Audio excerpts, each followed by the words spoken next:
여러분 얼마 전에 우리 휘전도사님이 집에서 요리를 했답니다. 그 요리는 뭐냐 하면 돼지 김치찌개입니다.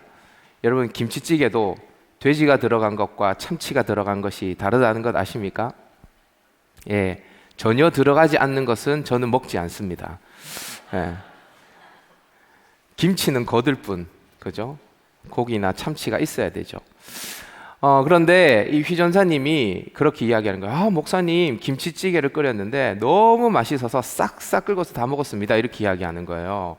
휘전사님이랑 제가 1년 넘게 있어 봤는데 그렇게 음식을 즐겨 먹는 사람은 아니거든요. 그런데 싹싹 긁어서 다 먹었다는 거예요. 그래서 저는 요리를 잘하는 남자인 줄 알았죠. 요생남, 그죠? 그런데 알고 보니 이렇게 이야기하더라고요. 근데 목사님, 저는 요알못입니다. 이렇게 이야기하더라고요. 요알못. 제가 사실 못 알아들었습니다. 못 알아듣다가 요알못이 뭐야? 그러니까 요리를 알지 못하는 사람, 뭐 이렇게 이야기를 하더라고요. 요알못이래요. 그런데 어떻게 그렇게 김치찌개를 맛있게 끓였냐고 제가 물어봤더니, 목사님, 예전에는 제가 김치찌개를 끓였는데 도저히 먹을 수 없어서 버렸습니다. 근데 여러분, 김치찌개를 버릴 만큼 김치찌개가 웬만해서는 버릴 수 없거든요. 김치 넣고 물 붓고 그리고 설탕 한 숟가락 정도 넣으면 그냥 먹을 수 있는 음식이거든요. 그죠? 근데 못 먹을 만큼 그래서 버렸다는 거예요. 그런데 이번엔 정말 맛있게 끓였대요. 그래서 어떻게 끓였길래 그렇게 맛있게 끓였냐 물어봤더니 백종원 레시피대로 끓였습니다. 이렇게 이야기하더라고요. 백종원 레시피. 여러분, 저도 예전에 저희 어머니가 병원에 입원해 있었는데 명절을 맞이한 거예요. 그래서 저보고 갑자기 명절 음식을 해서 아버지를 대접을 하라는 거예요. 그래서 뭘 해야 될지 모르겠는데 집에 보니까 이제 갈비가 있더라고요. 갈비가. 그래서 어떻게 갈비찜을 맛있게 할 수 있을까 이렇게 보다가 백종원 레시피가 있더라고요. 그래서 백종원 레시피대로 갈비찜을 만들어 봤더니 이 갈비찜이 굉장히 맛있어요. 여러분, 백종원 레시피대로 여러분 나 요리 해봤다 한번 손들어 보십시오. 뭐 쫄면이든 뭐든 좋죠. 다 해봤을 겁니다. 여러분, 맛있죠? 일단 제가 백종원 레시피대로 해보니까 모든 음식이 달아요. 달달하니 짭짤하니 매콤하니 맛있습니다.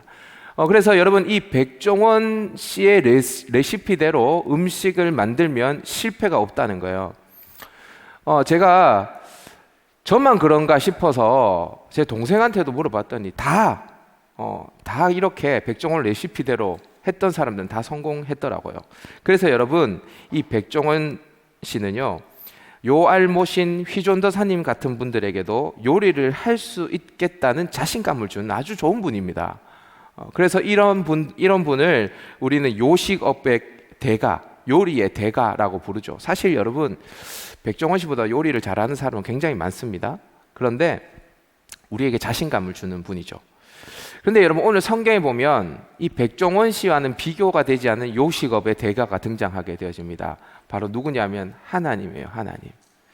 목사님, 하나님이 무슨 요식업의 대가입니까? 라고 하실 수 있는데요.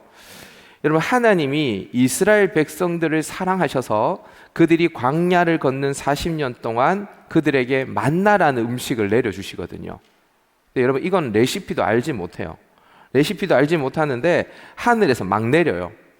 맛은 꿀 섞은 과자 같다라고 이야기를 합니다. 성경에서 꿀 섞은 과자. 여러분, 꿀 섞은 과자 뭐가 떠오르는 게 없습니까? 저는 도대체 만나가 무슨 맛이었을까? 꿀 섞은 과자라고 이야기할 때 꿀꽈배기 정도? 아니면 뭐 오란다 정도 되지 않을까? 뭐 이런 생각을 해봤어요. 아무튼 꿀 섞은 과자 맛있었겠죠. 이것이 하늘에서부터 막 쏟아져서 내리는 거예요. 그런데 이 음식을 이스라엘 백성들이 그 당시에 장정만 60만 명, 그러니까 학자들은 아마 250만은 좋게 되는 인구가 이 만나를 먹고 40년이라는 시간 동안 광야 생활을 버텨냈어요. 여러분, 40년 동안 밥 해주는 엄마, 그럼 대단한 것 아닙니까? 그죠? 여러분, 저는 어떠한 요리를 잘하는 음식의 대가보다, 요리의 대가보다 나에게 밥을 해주는, 나에게 30년 동안 밥을 해주는 엄마가 더 소중한 것 같아요. 그죠?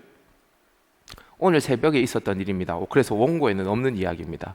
오늘 새벽에 있었던 일인데 제가 어제 일찍 잤어요. 한 10시 조금 넘어서 잔 것 같아요. 10시 조금 넘어서 자서 잠을 깼는데 새벽 2시인 거예요. 그래서 잠이 안 와요. 여러분, 잠이 안 오는 때가 있어요. 나이가 들어서 그런지 잠이 안 와요. 2시부터 6시까지 거의 깨어 있었습니다. 그런데 저희 혜준이가 둘째 아들이 3살인데 3살짜리 애가 4시에 깨는 거예요. 4시에 깨서 뭐라 그러는지 아세요? 엄마 아주 간절하게 불러요, 엄마를. 그래서 무슨 이야기를 하나 제가 귀를 쫑긋하고 기울였더니 엄마 밥 주세요. 4시에 엄마 밥 주세요. 그러니까 저희 아내가 자다가 어이가 없었는지 웃더라고요. 웃으면서 밥? 그러니까 네, 밥 주세요 그러더라고요. 그래서 저희 아내가 그 시간에 밥을 하기가 힘들지 않습니까? 국도 없고 아무것도 없는데 밥을 하기가 힘드니까 아들한테 그렇게 이야기해요. 우유 먹지 않을래? 그러니까 우유 먹을래? 혜준이 우유 먹을래? 그러니까 밥 이렇게 이야기하더라고요. 여러분, 이렇게 밥 해준 엄마 대단하지 않습니까? 아마 저희 혜준이가 언제 결혼할지는 모르겠지만 엄마 밥을 최소한 30년 가까이는 얻어 먹어야 될 거예요. 대단하죠? 여러분, 근데 이스라엘 백성들은 40년 동안 이 만나를 먹었어요. 40년 동안. 한번 생각해 보세요. 하나님 얼마나 수고가 많았을까요? 매일 내려주는 거, 매일. 하나님의 신실하심, 하나님의 열심, 40년 동안 한결같았습니다. 낮에는 만나를 내려주시고요, 또 메추라기도 밤에는 내려주셨어요. 그래서 그들을 먹이셨습니다. 아마 이들에게 만나와 메추라기가 없었다면 광야에서 버틸 수 없었을 것입니다. 한결같이 내려주신 이 만나와 메추라기는 이스라엘을 향한 하나님의 사랑과 긍휼이 담긴 광야에서 먹을 수 있는 최고의 양식이었어요. 그런데 여러분, 이 만나와 메추라기에도 한계가 있었어요. 한계. 이 만나와 메추라기도 한계가 있었는데요, 만나와 메추라기는 하루가 지나면 다 썩어 없어졌습니다. 그래서 정해진 양 이상의 양을 거둘 수 없었어요. 물론 안식일인 날에는 그 전날에 이틀치를 거둘 수 있었지만 나머지 날에는 하루 먹을 것을 하루에 거둬야만 했습니다. 또 그 양식은 이스라엘을 영원히 배부르도록 하지도 못했습니다. 그리고 결정적인 한계가 뭐냐 하면 이 양식, 이 만나와 메추라기를 아무리 먹는다 해도 이스라엘 백성들은 다 광야에서 죽었어요. 광야 1세대들은. 그러니까 살지 못했습니다. 그래서 하나님은 만나와 비교할 수 없는 최고의 양식을 우리들에게 준비해 주셨어요. 오늘 저는 이 최고의 요리사 되신 하나님이 우리를 향한 그 긍휼과 사랑을 가지고 어떤 양식을 준비하셨는지, 그리고 그 양식의 탁월함은 뭔지 여러분들과 함께 살펴보기를 원합니다. 여러분, 오늘 말씀 후에 우리가 성찬식이 진행될 텐데요, 이 말씀을 통해서 하나님의 사랑이 담긴 인생 최고의 양식을 여러분들이 발견할 수 있기를 주님의 이름으로 축복합니다. 자, 그러면 만나와 비교되지 않는 최고의 양식이 뭘까? 저를 한번 따라해 봅시다. 생명의 떡이신 예수님을 주셨다. 예, 우리 다 같이 48절 말씀을 한번 읽어볼까요? 시작. 내가 곧 생명의 떡이니라. 여러분, 내가 곧 생명의 떡이니라, 이 이야기를 지금 누가 하는 것입니까? 예수님 자신이 하고 있는 거예요. 그러니까 예수님은 자신이 생명의 떡이다라고 이야기를 한 거예요. 오늘 본문에서 생명의 떡이라고 말하지만 정확하게 이야기를 하면 생명의 빵인데, 우리로 표현하면 생명의 밥이다, 이렇게 표현하면 될 것 같습니다. 자신이 지금 나는 밥이요 라고 이야기를 하는 거예요. 나는 생명의 밥이다. 여러분, 51절을 한번 보십시오. 51절을 보시면 예수님은 자신을 가리켜서 나는 하늘에서 내려온 살아있는 떡이니 라고 말씀하십니다. 마치 구약의 이스라엘 백성들이 하늘로부터 내려와서 먹었던 이 만나를 연상하게 만들죠. 그죠?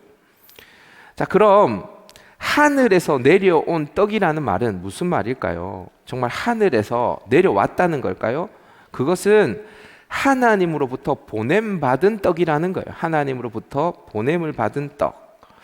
예수님은 자신이 하나님으로부터 보냄받은 떡이라고 말한 뒤에 그 떡이 구체적으로 어떠한 것인지를 다음과 같이 설명하는데요. 우리 51절 하반절 말씀 한번 읽어보십시다. 시작. 내가 줄 떡은 곧 세상의 생명을 위한 내 살이니라 하시니라. 아멘. 우리 53절 말씀도 읽어보십시다. 53절 시작.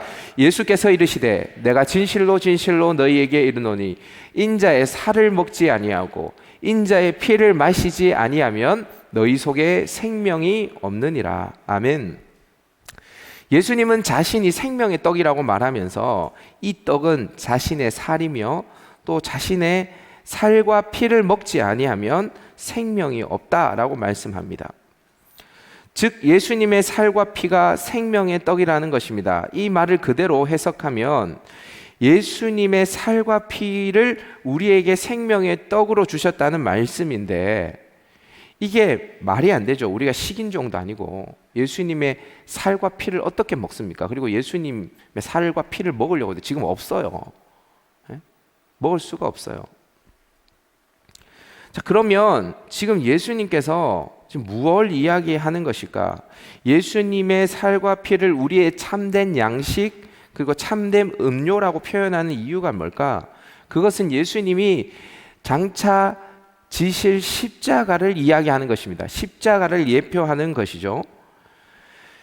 지금 예수님께서는 십자가에서 흘리실 피와 찢겨질 살을 두고 우리에게 그것이 너희의 생명이 떡이 된다라고 말씀하고 있는 것입니다. 자, 그러면 여러분, 하나님은 우리의 생명을 위해서 예수님의 살과 피를 우리에게 양식으로 주셨다는 것이죠. 이것이 최고의 양식이라는 건데, 어떻게 이 양식이 우리에게 전달되어 줄 수 있었을까? 여러분들 한번 생각해 보십시오. 그것은 하나님의 사랑 때문입니다. 하나님의 사랑. 하나님이 세상을 이처럼 사랑하사 독생자를 주신 거예요. 여러분, 하나밖에 없는 독생자의 살과 피를 우리에게 내어주시는 것이 이해가 되십니까? 여러분, 저는 이 성경을 읽으면서 너무 잔인하다고 생각해요. 하나님 그냥 예수님의 생명을 우리에게 주었다라고 표현해도 될 것 아닙니까? 너희를 살리기 위해서 내 아들의 생명을 줬다, 이렇게 표현해도 되지 않겠습니까? 그런데 성경은 뭐라고 이야기하냐면 내가 너희를 사랑해서 내 아들의 살과 피를 줬대요. 살이 찢어지고 피가 쏟아지는데 그것을 내가 너희들을 사랑해서 주었다라고 성경은 기록하고 있어요. 여러분, 저는 할머니가 있었거든요. 누구나 할머니가 있었으니까 세상에 태어났겠죠. 할머니가 있었습니다. 근데 지금 돌아가고 안 계시죠. 제가 중학교 3학년 때 돌아가셨습니다. 제가 지금껏 인생에서 겪어본 최고의 슬픔이었고, 지금도 그 할머니를 생각하면 가슴이 먹먹합니다. 왜냐하면 제가 어릴 때 할머니 손에 좀 컸거든요. 근데 이 할머니가 저를 얼마나 아껴주고 사랑했는지 저는 그 사랑을 지금도 잊지 못합니다. 여러분, 한 사람이 나에게 베풀어준 그 엄청난 사랑을 받아본 사람은요, 인생을 함부로 살아갈 수 없습니다. 왜냐하면 그 사람 목까지 살아야 된다는 부담감이 있거든요. 그래서 함부로 살아갈 수가 없어요. 저희 할머니 1,000원짜리 슬리퍼 신발을 반년 동안 신고 2,000원짜리 털 고무신을 반년 동안 신으면서 신발이 딱 2컬레였던 분이었습니다. 그랬던 손자에게 매달 5,000원짜리 영양제를 먹였어요. 여러분, 5,000원짜리 그러니까 싸네 이렇게 생각하지만 그때 5,000원이면요 지금 5만 원입니다. 그렇던 할머니가 어느 날 아침에 일어났는데 뇌출혈로 쓰러져 있는 거예요.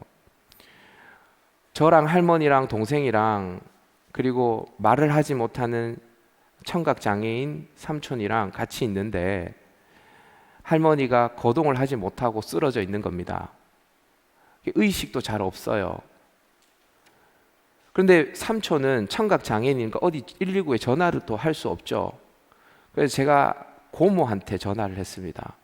제가 그 당시에 초등학생이었거든요. 초등학교 3학년 때였습니다. 그래서 고모한테 전화를 했더니 고모가 119를 불러서 119가 오는 사이에 이제 고모가 먼저 도착을 했어요. 그래서 의식 없는 할머니의 뺨을 막 때리면서 엄마 보은이가 옆에 있는데 한마디 해봐 라고 이야기를 했더니 그 앰뷸런스에 실려가는 그 할머니가 저에게 의식을 잃어가는 그 순간에 했던 말이 뭐냐면, 전 지금도 그걸 잊지 못하거든요. 의식을 잃어가는 저에게 할머니가 이렇게 이야기했어요. 보은아, 밥 먹고 학교 가라. 그러니까 자기의 생명이 이제 끝나는 그 순간에 손자가 이제 아침밥이 걱정됐던 거죠. 이 사랑을 저는 잊지를 못하거든요. 이런 사랑을 한번 받아본 사람은 인생을 그냥 허투루 살아갈 수 없습니다. 근데 여러분 한번 생각해 보세요. 누군가 여러분을 사랑해서 자기가 가지고 있는 것 중에 가장 귀한 게 뭔가 고민해 보다가 자기의 생명보다 더 귀한 게 있는데, 그게 뭐냐면 자기 아들인 거예요. 자기 아들. 그 아들을 십자가에 내어줘서 그냥 죽인 게 아니라 살이 찢어지고 피가 쏟아져서 죽게 했어요. 여러분, 성경은 하나님께서 우리에게 주신 사랑의 편지, 러브레터거든요. 여러분, 연애하면서 연애 편지 써본 분들 계십니까? 아니면 카톡을 이렇게 사랑하는 사람에게 보내본 적이 있나요? 여러분, 나중에 헤어지고 난 다음에 그 카톡을 한번 보세요. 내가 왜 이런 말을 했지? 막 갑자기 막 내 자신이 싫어지고 막 이불 안에서 막 그 이불을 발로 차면서 막 그런 날이 올 수 있습니다, 여러분. 네. 웃는 분들은 경험이 있는 분들이라고 추측되어집니다. 아무튼 사랑하게 되어지면 내가 할 수 있는 최고의 표현을 다해서 그 사람을 사랑한다라고 이야기를 해야 되겠죠. 그죠? 그런 말이 저절로 나옵니다. 하나님도 마찬가지예요. 우리를 사랑하는 거예요. 우리를 사랑해서 그의 아들을 주셨다라고 우리에게 말씀하셨습니다. 여러분, 사실 예수님은 하나님이세요? 하나님의 아들이세요? 자, 여러분 다시 질문해 볼게요. 여러분, 예수님이 하나님이세요? 하나님의 아들이세요? 성경에 하나님의 아들이라고 나와 있잖아요. 그런데 그분은 하나님이세요. 근데 저는 이게 신학적인지 뭔지는 잘 모르겠지만, 저는 아주 어릴 때부터 아니, 하나님이야, 하나님의 아들이야, 도대체 뭐야? 족보가 어떻게 되는 거야? 예수님은 하나님인 거야, 하나님의 아들인 거야, 뭐야? 김보은인 거야, 김혜준인 거야, 뭐야? 도대체 예수님의 정체는 뭐야? 라고 생각을 하면서 제가 깨달은 바는 뭐냐 하면 이거예요. 예수님은 하나님이세요. 예수님은 하나님이신데요, 하나님이 너희를 사랑해서 죽었다라고 이야기를 하려니까 성에 차지 않는 거예요. 당신의 사랑을 우리에게 표현하는데 성에 차지를 않는 거예요. 여러분들도 나중에 결혼하면, 우리 재보명자하고 영림자매 결혼하면 자녀를 놓을 거 아닙니까? 저도 자식 있지 않습니까? 혜원이하고 혜준이 자식 있지 않습니까? 지난주에 우리 혜원이가 유치원에서 놀다가 기차놀이 하다 넘어져서 여기가 살짝 긁혀가지고 여기에 뭘 붙여서 왔더라고요. 아침에는 멀쩡했던 애가 여기에 뭘 하나 붙여서 왔는데 얼마나 속이 상하든지요. 내가 찢기고 상한 것보다 더 속이 상해요. 이게 부모거든요. 그 부모인 하나님이 예수님을 십자가에서 죽이셨는데 그냥 죽이신 게 아니에요. 살을 찢으시고 피를 다 쏟으셔서 죽게 하신 거예요. 왜 그렇게 하셨냐? 너희들 사랑해서. 이게 여러분 성경에서 이야기하는 거예요. 하나님이 그렇게 우리를 사랑하셔서 생명의 떡이신 예수님을, 그의 아들을 우리에게 주신 것입니다. 사랑하는 여러분, 이 생명의 양식을 주신 하나님, 그 사랑을 깨달을 수 있기를 주님의 이름으로 다시 한번 축복합니다. 자, 그렇다면 우리가 이 떡을 어떻게 대해야 하는가? 우리가 이 떡을 먹어야 하는 이유가 뭔가? 그것을 저를 한번 따라해 보십시다. 이 떡을 먹으면 영생한다. 예, 이 떡을 먹으면 어떻게 한다고요? 영생한다. 여러분, 이 떡을 먹으면 영생하는데요, 우리 49절에서 51절 하반절까지 우리 다 같이 한번 읽어보도록 하십시다. 시작. 너희 조상들은 광야에서 이 만나를 먹었어도 죽었거니와 이는 하늘에서 내려오는 떡이니 사람으로 하여금 먹고 죽지 아니하게 하는 것이니라. 나는 하늘에서 내려온 살아있는 떡이니 사람이 이 떡을 먹으면 영생하리라. 아멘.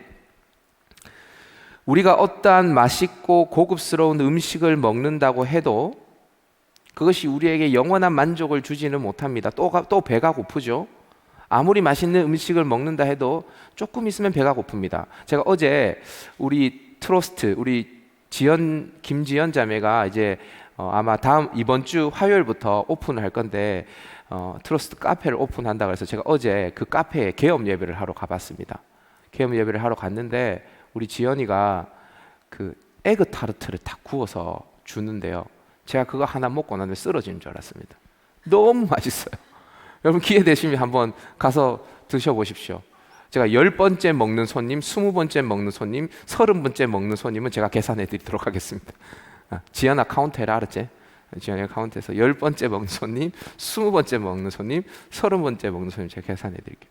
근데 이 에그 타르트가 너무 맛있는데요, 제가 먹었는데 저녁이 되니까 또 배가 고파요. 저녁이 되니까 또 배가 고파요. 제가 살이 좀 빠졌습니까? 좀 빠졌습니다. 에그 타르트가 또 먹고 싶은 거예요.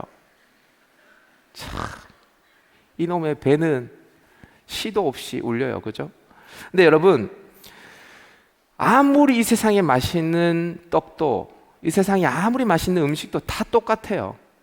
그것이 우리에게 영원한 만족을 주지 못합니다. 제가 얼마 전에 우리 갈릴리의 미영 자매랑 신방을 하는데 미영아, 넌 무슨 음식 좋아해? 이렇게 이야기하니까 일단 미영이는 구운 고기를 좋아한답니다. 물에 삶은 고기는 절대로 먹지 않는답니다. 그래서 보쌈 이런 거 절대로 먹지 않는다고 이야기하더라고요. 그러면서 뭐 이렇게 이런저런 이야기를 하는데 미영이가 떡을 좋아하는데 자기는 꿀떡과 시루떡을 좋아한대요. 그것도 팥시루떡을 좋아한다는 거예요. 그렇게 이야기를 해요. 꿀떡이 뭐냐라고 물어보니까 송편처럼 생긴 건데 안에 팥이 들어간 게 아니라 꿀이 들어가야 된다는 거예요. 꿀이 아니라 사실 설탕이죠. 그 설탕이 설탕 송편, 설탕 송편입니다. 그걸 좋아한다고 하는 거예요. 제가 어느 날 문득 미영이가 생각났습니다. 그래서 떡집으로 향했습니다. 그래서 꿀떡과 팥시루떡을 사러 간 거예요. 그런데 팥시루떡이 없어서 콩시루떡을 샀습니다.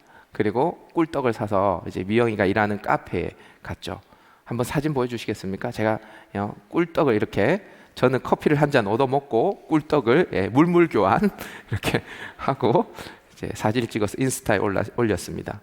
그래서 제가 미영이한테 물어봤더니 그날 한 끼도 못 먹어서, 제가 한 3시, 4시쯤에 갔나요? 오후에? 한 끼도 못 먹었다. 그래서 이 떡을 허겁지겁 쉬지도 않고 다 먹었다라고 하더라고요. 근데 여러분, 아무리 미영이가 그 떡을 맛있게 먹었다 한들 그 떡이 영원히 미영이를 배부르게 하지는 못합니다. 또 아마 오늘 안 먹으면 배고플 거예요. 그죠? 그리고 그 떡이 더더욱이나 생명을 영원히 연장시켜 주지도 못합니다. 그 떡이. 마치 이스라엘 백성들이 과거에 먹었던 만나와 메추라기도 똑같았습니다. 만나와 메추라기를 먹었던 이스라엘 백성들이 40년 동안 생명을 연장해 오기는 하였으나 그것을 먹은 사람들이 영원히 살지는 못했죠. 다 광야에서 죽었죠. 그런데 생명의 떡이신 예수님의 살과 피를 먹는 자는 영생한다라고 성경은 말합니다. 이것이 어떠한 음식과도 비교할 수 없는 이 떡의 탁월함이에요. 이 떡의 탁월함. 근데 여러분, 여기에서 말하는 영생한다라는 말은 육체적인 영생만을 의미하는 게 아니죠. 육체적으로 영원히 사는 사람은 사실 없습니다. 따라서 여기에서 말하는 영생은 영적인 생명을 뜻하는 것인데, 여러분, 이 영적인 생명이 여러분들은 있다는 것을 믿으십니까? 믿으세요? 혹시 교회에 다니지만 뭐 죽으면 끝이죠, 이런 분들 계십니까? 그러면 예수 믿는지 한번 여러분들이 스스로 한번 자신을 점검해 봐야 합니다. 여러분, 이 영적인 생명을 모르는 사람들은 육체적인 생명에 오로지 모든 것을 걸고 그 육체적인 생명을 지키기 위해서 온통 집중하며 살아갑니다. 여러분, 성경에 보면, 제가 나중에 설교하려고 하는데 예수님께서 뭐라고 이야기하냐면 몸을 위하여 무엇을 먹을까? 몸을 위하여 무엇을 입을까? 목숨을 위하여 무엇을 먹을까? 염려하지 말라 이렇게 이야기합니다. 그러면서 몸이 의복보다 소중하고, 그리고 몸이 음식보다 더 소중하고, 그리고 목숨이 의복보다 더 소중하다라고 이야기를 합니다. 이 이야기가 무슨 이야기냐면, 사실 우리의 몸과 우리의 목숨을 주관하는 분은 하나님이라는 거거든요. 그런데 우리는 그 몸과 목숨을 위해서 무엇을 입을까, 무엇을 먹을까 온통 여기에 염려를 집중하며 살아갑니다. 영적인 생명이 없다고 생각하는 사람은 여기에 집중하며 살아갈 수밖에 없는 거예요, 사실. 여러분, 제가 인터넷 검색을 해보니까, 여러분 마이클 잭슨 알죠? 이미 11년 전에 이 세상 사람이 세상을 떠나게 된 2009년도에 사망하게 된 이 마이클 잭슨, 이 사람의 일생을 한번 보니까 엄청난 부유를 누리고 산 사람인데요. 이 마이클 잭슨은 자기가 150살까지 살아야 되겠다는 다짐을 했다라고 합니다. 뭐 그렇기도 하겠죠. 왜냐하면 이 많은 재산과 이 많은 부유함을 가지고 있으니까 이 땅에서 최대한 오래 살아야 덜 억울할 것 아닙니까? 그죠? 예.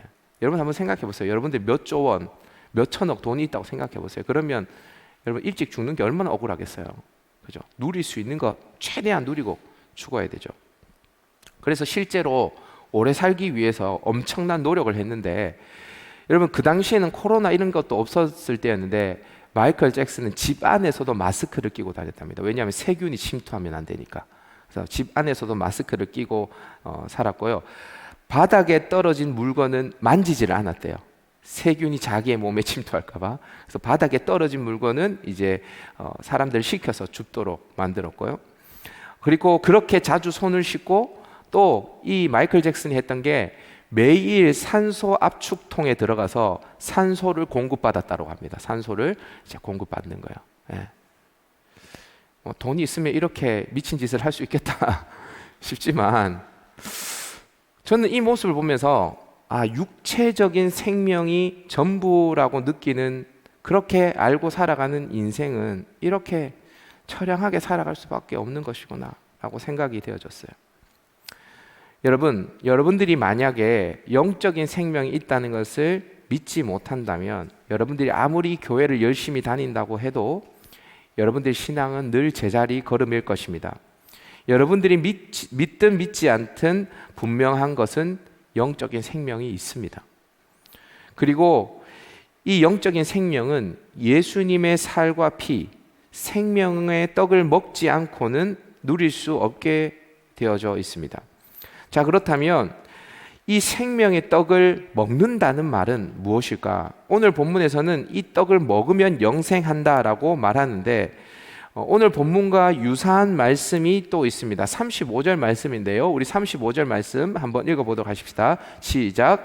예수께서 이르시되 나는 생명의 떡이니 내게 오는 자는 결코 줄이지 아니할 터요.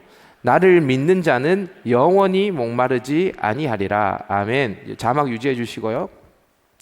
앞서서 우리가 살펴본 생명의 떡은 먹어야지 영생을 얻는다 이렇게 이야기하죠. 그런데 오늘 6장 35절 조금 앞에 있는 본문을 보면 예수님께서 나는 생명의 떡이라고 말하면서 내게 오는 자는 결코 줄이지 아니할 터요. 그리고 나를 믿는 자는 영원히 목마르지 아니하리라 이렇게 이야기를 합니다. 그러니까 여러분 보십시오. 생명의 떡을 먹는다는 것은 뭘 의미하는 것일까요? 오늘 우리가 성찬에 참여해서 이 떡을 먹는 게 생명의 떡을 먹는 것일까요? 아니에요. 생명의 떡을 먹는다는 거는 뭐냐면 예수님을 믿는다는 거예요. 예수님을 믿는다는 거. 예수님이 나의 문제를 해결해 줄 수 있는, 나의 죄 문제를 해결해 줄 수 있는 유일한 분이라는 것을 믿을 때에 우리는 영생을 얻게 되어진다는 겁니다. 그분이 나의 죄를 위해 자신의 살을 찢으시고 피 흘리신 것을 믿을 때에 우리는 천국의 영생을 얻게 되어진다라는 것입니다. 여러분이 이것을 믿는다면 고난과 환난이 가득한 이 세상 속에 산다 할지라도 결코 줄이지 아니하고 영원히 목마르지 아니하는 축복을 누릴 수 있다라고 성경은 이야기를 하고 있어요. 말씀을 정리할게요. 하나님은 우리를 너무 사랑하셔서 최고의 음식을 하늘로부터 내려주셨어요. 그것은 바로 생명의 떡 예수 그리스도였습니다. 독생자의 살과 피를 우리에게 생명의 양식으로 주셨습니다. 이 양식은 세상의 어떠한 양식과도 비교할 수 없는 것이었죠. 왜냐하면 이것을 먹으면 영생을 받기 때문입니다.